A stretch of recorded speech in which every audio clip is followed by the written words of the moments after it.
তোমার ছেলে লেখাপড়া শেষ করেছে, চাকরি পেয়েছে, আজ আজ বিয়েও দিয়ে দিলাম।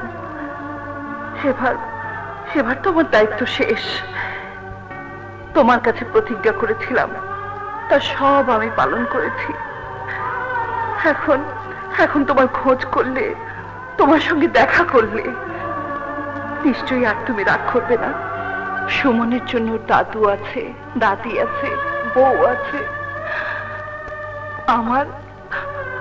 আমার কে আছে তুমি ছাড়া? মা, মা, বাবা কোথায়? থাক বাবা, ও কথা থাক। তোর বাবার কথা জানবার কোনো প্রয়োজন নেই। আমার জন্য তো আমি কিছুই রাখিনি। এই একটা দুঃখ, এই একটা সুখ শুধুমাত্র আমারই থাক। না মা, না, বাবার দোয়া চাইতে আমি এসেছি। কি দরকার? বাবাকে ছাড়া, বাবার পরিচয় ছাড়া তোর তো কোনো ক্ষতি হয়নি। মাগো, না জেনে না বুঝে অভিমানে একদিন বাবার সম্পর্কে আমি যা বলেছিলাম, যে দুঃখ আমি তোমাকে দিয়েছিলাম, তার জন্য তোমার কাছে মাপ চাইবার সাহসও আমার হয়নি। পাগলের মতো অস্থির হয়ে ঘুরে বেরিয়েছি। তুমি তো মা, তুমি কি তোমার ছেলের মনের অবস্থা বুঝতে পারোনি? সুমন, বউ একা আছে, ও ঘরে যা। আমাকে একটু একা থাকতে দে। না মা, বাবার কথা না শুনে আমি কিছুতে এখান থেকে নড়ব না। তুমি যদি না বলো, তাহলে বুঝবো আমাকে তুমি ক্ষমা করতে পারোনি। বুঝবো আজকেও তুমি অন্তর থেকে আমাকে দোয়া করতে পারোনি মা। সুমন, মায়ের মনটা এমন যে সন্তানের কাছ থেকে যত দুঃখই পাক না কেন, মা তার সন্তানের জন্য নিঃশ্বাসে নিঃশ্বাসে দোয়া করে। মা, মা, আমি শুধু জানতে চাই আমার বাবা কোথায়। আমি তার কাছে ছুটে যেতে চাই, তাকে দু চোখ ভরে দেখতে চাই। দেখবে দেখবে বৌমা। বাবা, সুমনকে সব খুলে বলাই ভালো। দাদু ভাই, তোমার বাবা আসাদ জেলে আছে। জেলে? হ্যাঁ, জেলে। আমাদের গ্রামের ওই শয়তান মহাজন ষড়যন্ত্র করে মিথ্যে খুনের দায়ে অভিযুক্ত করে তোমার বাবাকে যাবজ্জীবন জেলের আসামি বানিয়ে দিয়েছে। কোথায়, কোন জেলে আছেন আমার বাবা? জানি না, তবে খোঁজ করলে নিশ্চয়ই জানা যাবে। মা, কালকে আমরা জেলখানায় যাব। কাল থেকে বাবাকে খুঁজে বের করে হবে আমাদের প্রথম কাজ। হ্যাঁ বাবা, তাই কর। তোর বাবাকে খুঁজে নিয়ে আয়।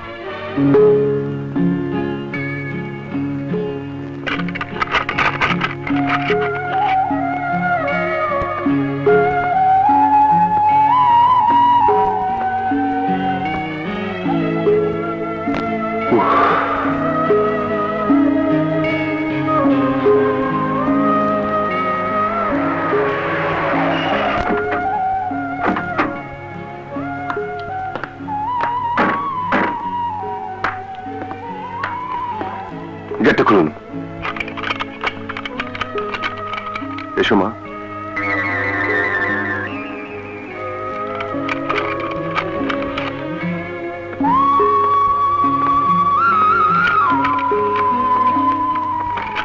ইস, আর একটু আগে এলেই তো বাবাকে পেয়ে যেত। আচ্ছা মা, বাবা এখন কোথায় যেতে পারে?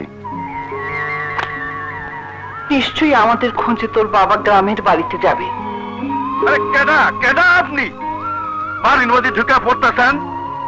হ্যাঁ, আমার বাড়িতে আমি ঢুকছি, তুমি কে? আপনার বাড়ি? হ্যাঁ। কই কি? ও আসাদ মিয়া না?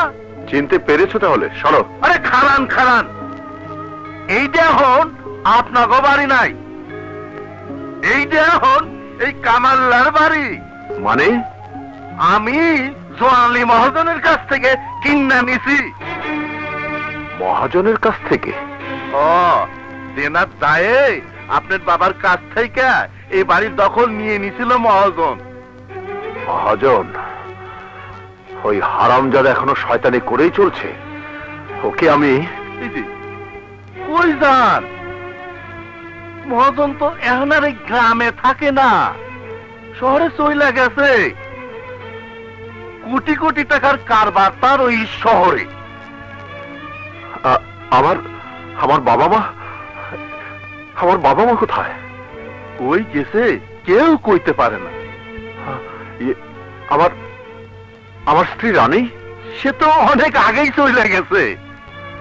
তোমার জেল হওয়ার পর সে তো আর এই বাড়িতে আসে নাই, বাপের বাড়িতে থাকতো।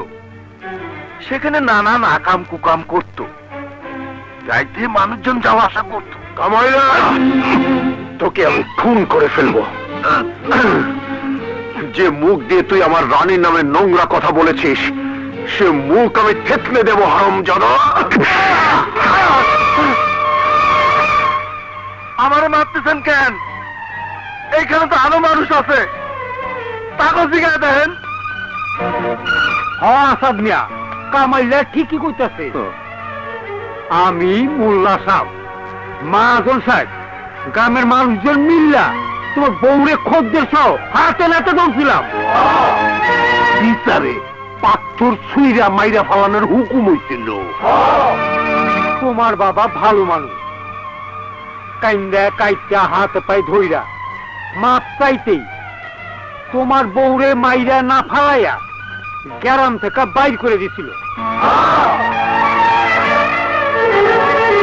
সাহেব গো, টাকা, টাকা। একটা পয়সা দিবেন, আমি অসুস্থ মানুষ। টাকা টাকা, এটা আসাদ ভাই না? হ্যাঁ, কই যায়? আসাদ ভাই, আসাদ ভাই,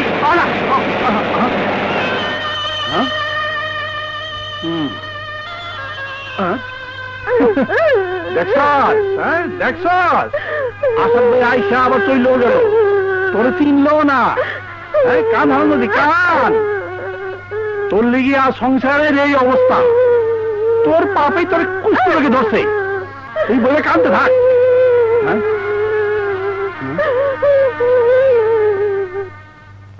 সালাম আলাইকুম স্যার। ওয়ালাইকুম আসসালাম। কি খবর দিলদার মিয়া? স্যার, আসাদ ভাই আইছিল, ও শতান কামিল্লা তারে সব কি সব করে ভাগিয়ে দিছে। তা তোমার কাজ কেমন চলছে? আমি লাগি আছি স্যার, একবার অন্তত হাতে নাতে কামিল্লা ধরা দিমই। কামিল্লা ধরা পড়লেই মহাজনের সবকিছু ফাঁসিয়ে দেব। মাল সহ ধরা দরকার। তা তোমাকে কেউ সন্দেহ করেনি তো? না স্যার, আমি তো পাগল হয়ে গেছি স্যার। আপনি যান।